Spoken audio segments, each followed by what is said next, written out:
Hey, what's up, everybody out there on YouTube? My name is Evan, and today I'm going to show you how to tie a mop fly in the style that I do it.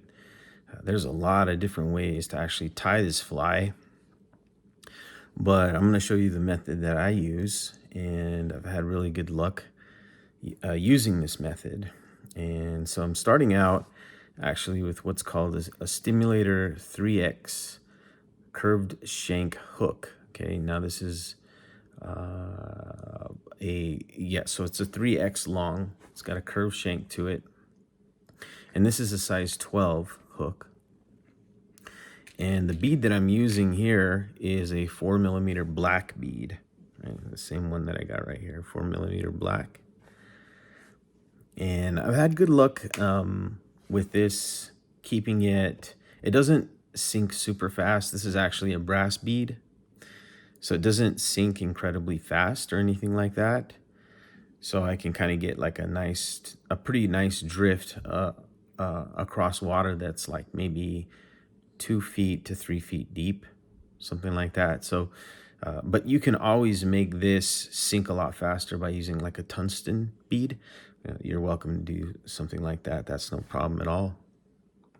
I'm going to show you how I tie this mop fly, and hopefully you can go out there and catch some fish with something like this.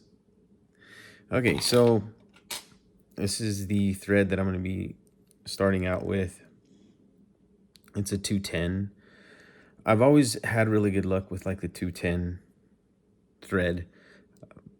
There's always less chance of me actually breaking it in the middle of tying something. So let's see. So I'm going to go ahead and grab. This is actually the mop material that I'll be using today. It's a black mop. Okay, and all I'm going to do, I'm going to get some scissors, basic scissors just like this. I'm going to go ahead and cut a piece of this mop fly off. What I do is I kind of pull it through a little bit, and then I'll cut the mop right there so that I can peel back some of the threads on it. So that's what it looks like when you cut it off, just like this, a black mop. And then what I like to do is I'll peel off some of these front pieces that were inside the actual mop itself. So you end up with like these little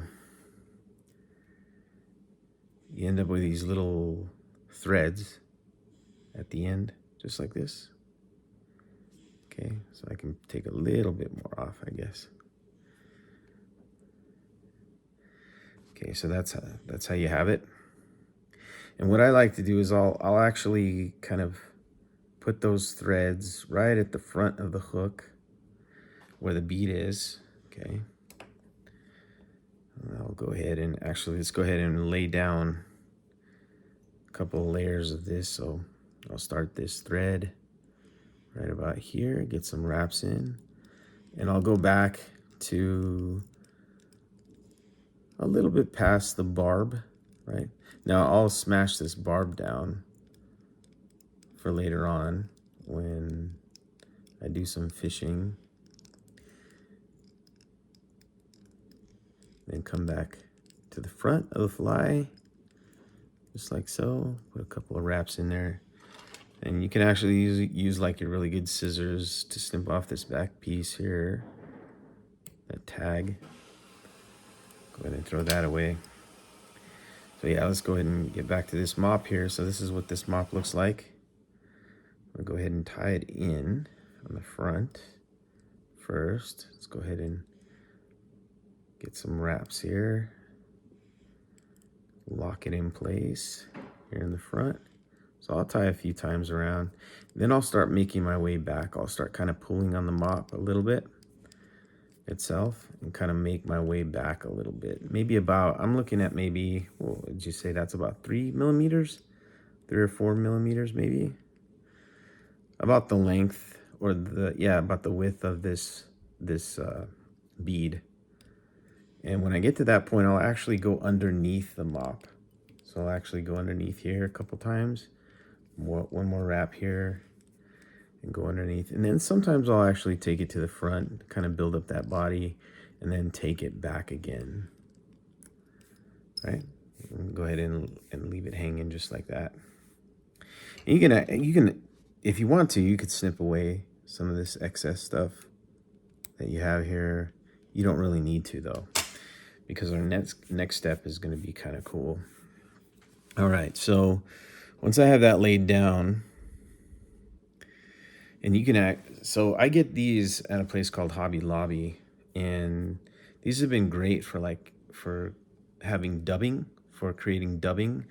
And they have all kinds of different colors. They have like this sort of green fluorescent color, and then they even have like yellow and orange, like if you're going to be doing fishing and you're trying to look for steelhead or something like that, orange might come in handy.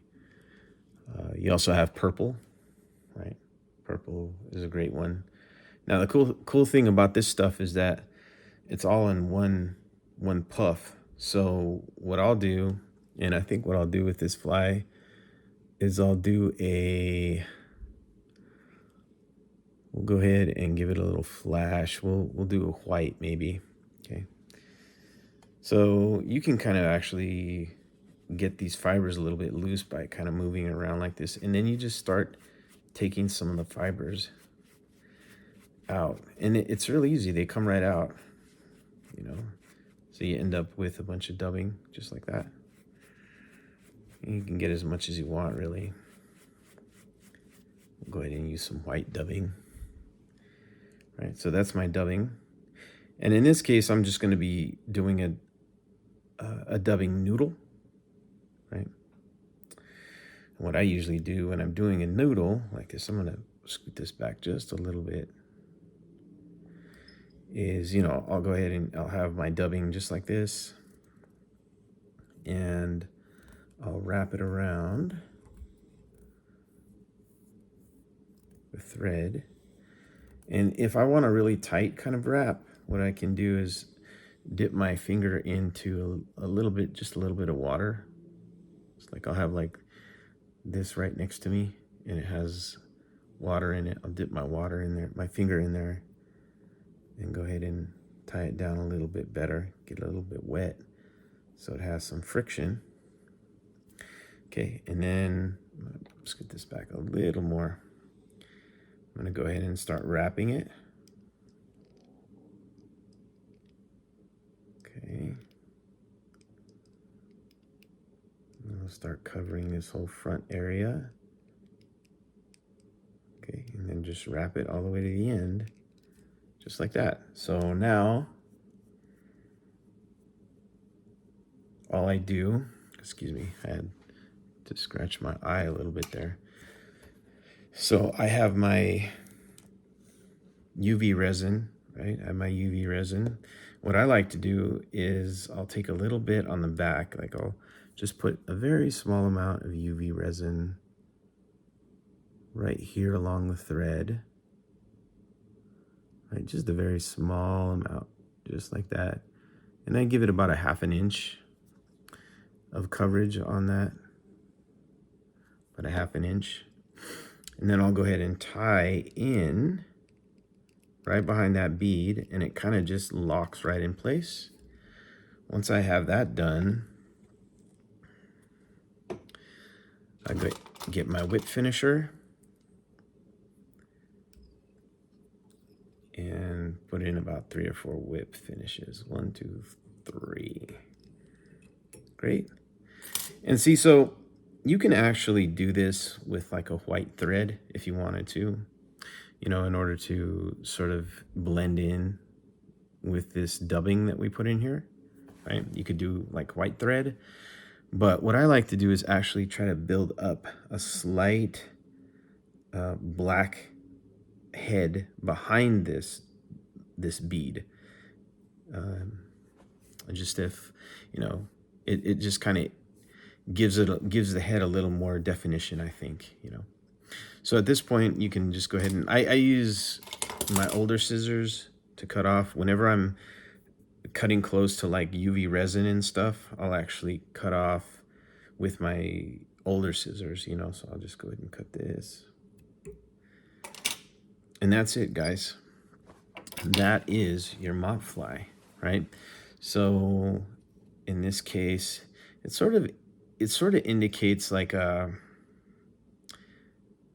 mimics sort of like a tree grub. And you can tie this in a bunch of different colors. You know, like if I'm fishing a river that's kind of blown out, that has quite a bit of soot in it, or has a lot of dirt kicked up or something like that, I might actually use like a white mop material, or even like a green mop material. You know, and what I mean by that is the body. So it gives it a little bit more color, something that the fish can key on. But this is nice because it's best of both worlds. You have the black end like this, and then you have the front part, which is white, which gives it some flash in the water, you know, and the fish get interested in that. So again, I hope you guys enjoyed this tie.